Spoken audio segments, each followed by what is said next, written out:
Help support the show by joining the Patreon or becoming a YouTube member. Also, hit that like button and subscribe if you want more Browns-focused content. A fairly eventful day of camp yesterday for the Cleveland Browns. First things first that we're going to discuss is that the Browns had somebody retire yesterday. This kind of came out of nowhere, but Jordan Hicks announced his retirement on Instagram.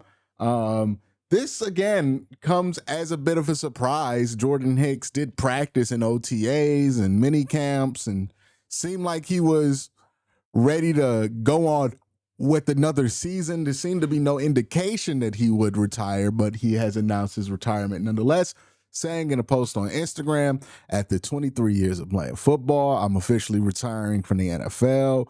Football has given me more than I could ever imagine: purpose, discipline, brotherhood, a platform to impact others, but most importantly, it showed me who I am outside the game. I leave this chapter with deep gratitude for every lesson, challenge, proud of what I was able to accomplish on the field, but even more proud of the man that became because of it. To my teammates, coaches, fans, and most importantly, my family, thank you for your unwavering support throughout this journey. Looking forward to the next season of my life and all that it brings. I walk away with peace knowing I gave football all that I had, and the best is yet to come. Forever grateful, Jordan Hicks. So again, like, pretty standard statement after retiring. Nothing really to illuminate why it is that he retired right now. That being said, it could be for a number of reasons. A lot of vets talk about it when you get into training camp and you just realize you ain't got it. You don't want to do it no more, and that's when you got to call it quits. And that might have been the situation for Jordan Hicks. Now, this does put the linebacker room in a certain situation, because I thought with Jordan Hicks here, the Browns were in a pretty solid spot with their linebackers. Now Jordan Hicks subtracted, which means Jerome Baker's going to be more important. Mahmoud Diabite, Carson Schwarzenegger's going to be more important. It's going to be very key to watch that position group throughout camp and see if somebody emerges as another body that they can put in that rotation, because before Jordan Hicks retired, they were about 5 deep at that position. Now they're down to 4 deep. So we'll see what happens. Maybe a Bookie Watson can show up and really make his impact now that there's going to be extra space in that linebacker room, given that I think they're probably going to move Schlesinger to Mike and have a extra Sam or Will linebacker spot move up, which is for Bookie Watson. So we'll see what happens. Maybe it's Mahmoud that takes his role, but Jordan Hicks retired. Certainly a bit of a surprise here. If we look at the injury report for today at practice, let me pull that up. Seems like there were a few injuries. In addition to the PUP and non-football injury list members, Mike Woods, Jerome Ford, and Tevin Jenkins did not practice. Tony Brown was on the field but did not appear to be participating. So that's day 2 for Jerome Ford. First time Tevin Jenkins has popped up. And it looks like there's going to be another name that's going to be added to this list, which is Cedric Tillman. JJ Coop 25 posted this video. Tillman down in the back of the end zone after the play, immediately started holding his calves. Trainer looks to be stretching it, maybe some cramping due to the heat. So Tillman went down. We'll see if he practices today or not, but that's something to keep your eye on. The Browns already thin at wide receiver. Can't really, like, right now they're so thin at wide receiver that Shedeur Sanders and Dylan Gabriel are throwing the trainers, right? Like, there's not a lot of wide receivers on this roster. So Cedric Tillman going down is not good when you already have Mike Woods down and David Bell's down. And these aren't guys you could just cut and add new names to the 90-man roster. So not really the smoothest start for the passing game. That's kind of been the theme in general. If you listen to some of the coverage coming out of camp, that the passing game hasn't been great. Daniel Ofuisi says not a lot of rhythm in this passing game to start training camp. Zach Jackson also kind of echoing those same sentiments. Does seem like it was different from what we were seeing in the OTA period, where it felt like there was more success in the passing game. Now, this might be because it's training camp, they're allowing pressure to take more of an effect, and we're seeing these guys adjust to pressure. Again, I would be very cautious to overreact to the first week of camp. I know some people are going to have confirmation bias, hear this, and then just confirm everything that they want to have confirmed about all their criticisms with the Cleveland Browns. But we just got to kind of wait and see what's really going to be an issue, what's not going to be an issue. But so far, it seems like the passing game just has not been great. The 11-on-11s, they said about 3-4 plays for each one. There was like a fast rotation of 11-on-11s. Flacco took the first team reps. Pickett took the second team reps. Gabriel got one set of 4 plays with the first team, and then Sanders took the 1 rep with the third team in that drill. Again, pretty consistent with what we've said the situation's going to be in camp, where they're going to, sometimes give Joe Flacco some ones. It's really going to be Kenny Pickett that gets the reps with the ones the most. And then they will give the rookies a first team rep here or there down the line. I've been saying this for a while. This is still looking like exactly what the Browns are doing. If we see with another tweet here saying the Browns finished practice with a set of 11-on-11s down the field. Flacco ran with the first team. Sanders ran with the second team. Gabriel ran with the third team. So they did a second set at the end of practice of 11-on-11s. This time flipping it, right? Giving Sanders the second team reps, giving Gabriel the third team reps. Each session ended with the 4th and medium, but neither rookie completed their attempt. So a lot of times at the end of practice, they'll do what they call a compete drill, right? And they give you like a 4th and medium. You get one chance to succeed or fail, kind of like putting you in a pressure situation, and you get to go at it like that. They weren't successful in it. It seems like the passing game for the Cleveland Browns is predictably off to a bit of a slow start. This could be for a number of reasons, right? Might be the new offense, might be the fact that a lot of wide receivers are out right now, might be just because it's the beginning of camp, might be because none of these quarterbacks are very good, right? It could be a number of things. Right now, we don't really know what it is. Sanders got out of just doing straight up third team reps. They finally put him with some second team guys. And look, I think we all need to just, especially if we're like in the diehard Sanders camp, and I'm saying this because this is what's better for Shedeur Sanders. I think there is a level of just accepting that Shedeur is going to be up and down at some points in camp because he's a rookie. The same way you would expect Dylan Gabriel to have ups and downs because he's a rookie, right? We haven't really gotten the same barrage of, videos of Shedeur, throwing the ball and looking incredible like he was in OTAs. And I think that's because the game changes a little bit once you get to training camp, right? Maybe they're not sending live pressure at you, but they're definitely simulating pressure at a higher level than they have before. Maybe they're simulating blitzes. There is a tweet that TJ Watt posted, right? Because I know everybody's been really into this idea of charting practices, which I think is stupid to the top degree. Like, even if you're just doing this to joke around, I believe this practice is unproductive and stupid for a number of reasons, right?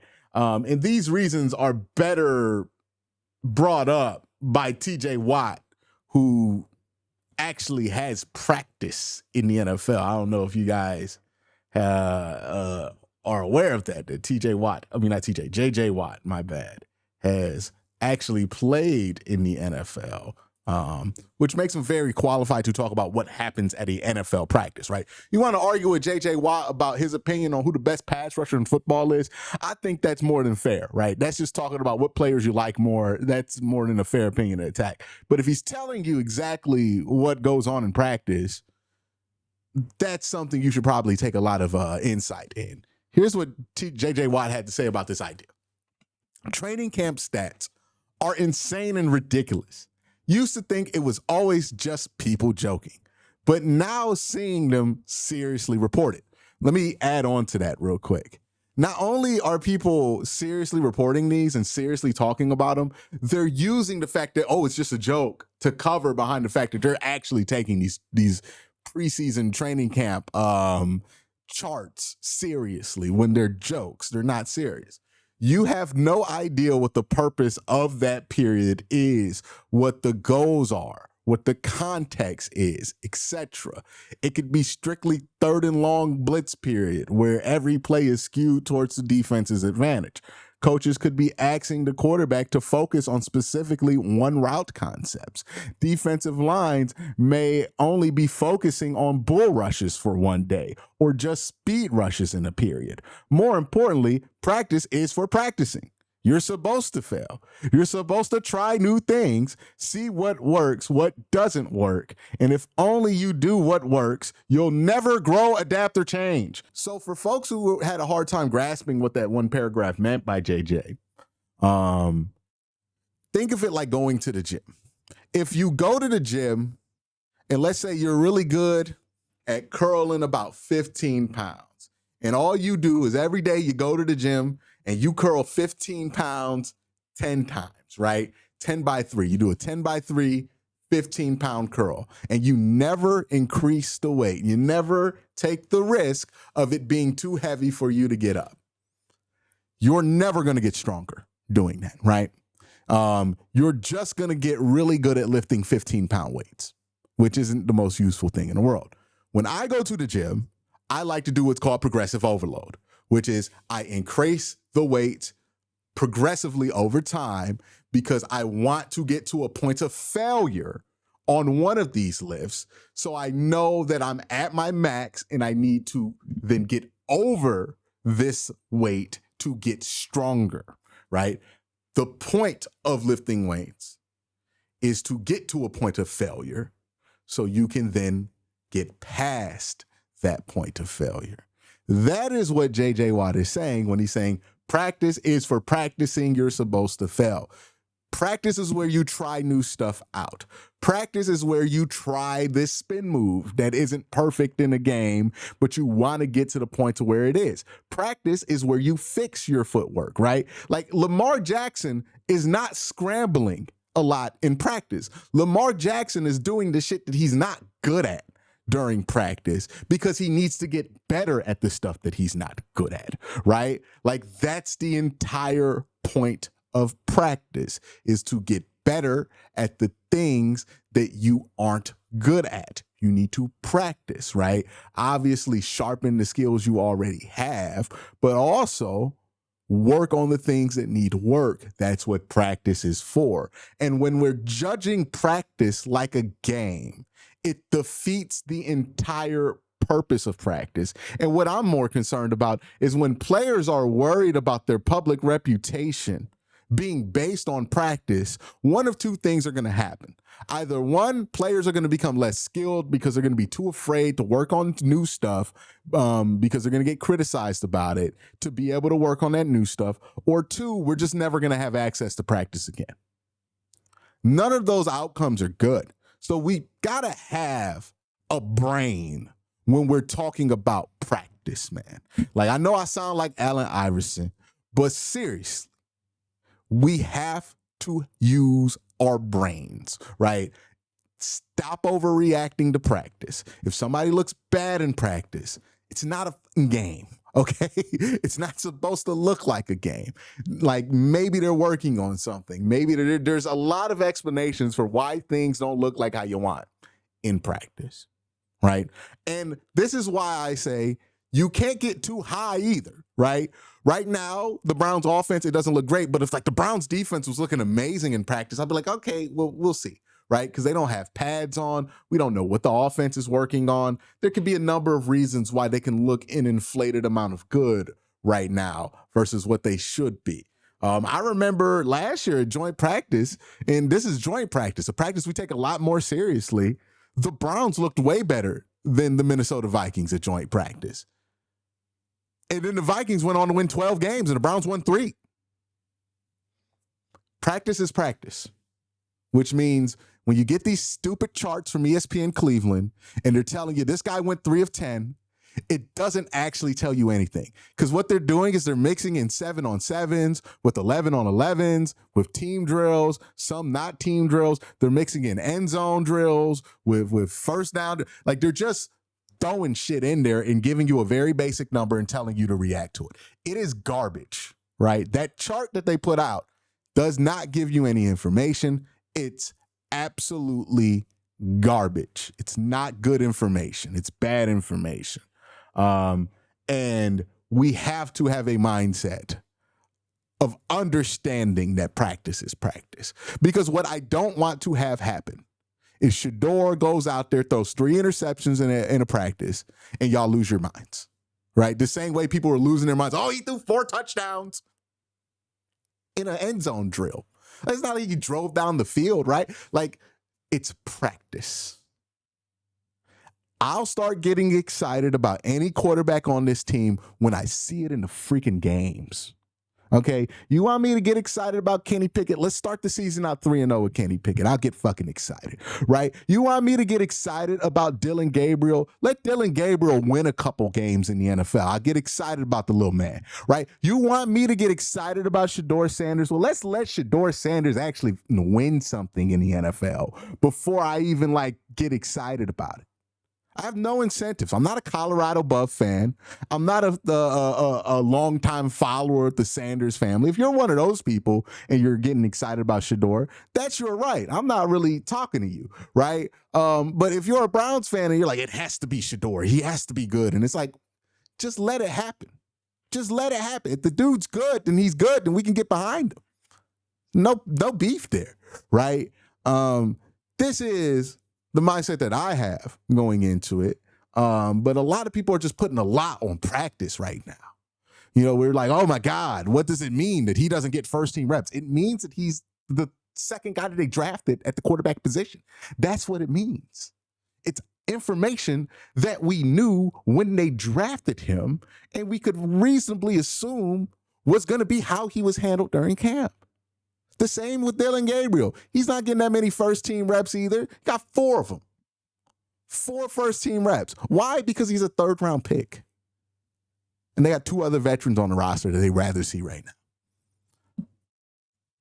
I don't want to do this every single Browns practice. Hopefully we get more to talk about than just what's going on with the rep situation in Cleveland Browns practice. I can't wait till we're off of this. I can't wait till we finally get to see these people in the preseason so we have actually something real to talk about. Because if I have to talk about ESPN Cleveland's chart, this dog shit chart that they post, which, by the way, no reliability on those yardage stats at all, right? But this dog shit chart that they post, if I have to talk about it one more time, I'm going to lose my mind.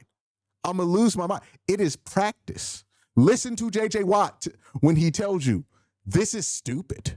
There is no such thing as practice stats. The Browns aren't in there in the meeting room talking about, well, you know, he had 200 yards at practice yesterday.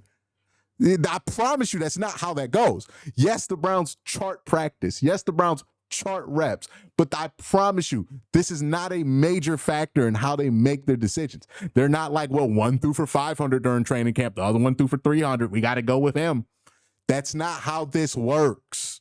They are charting specific things that they are looking for in specific drills and asking themselves the question, did that guy get done in this drill what we wanted him to get done in that drill?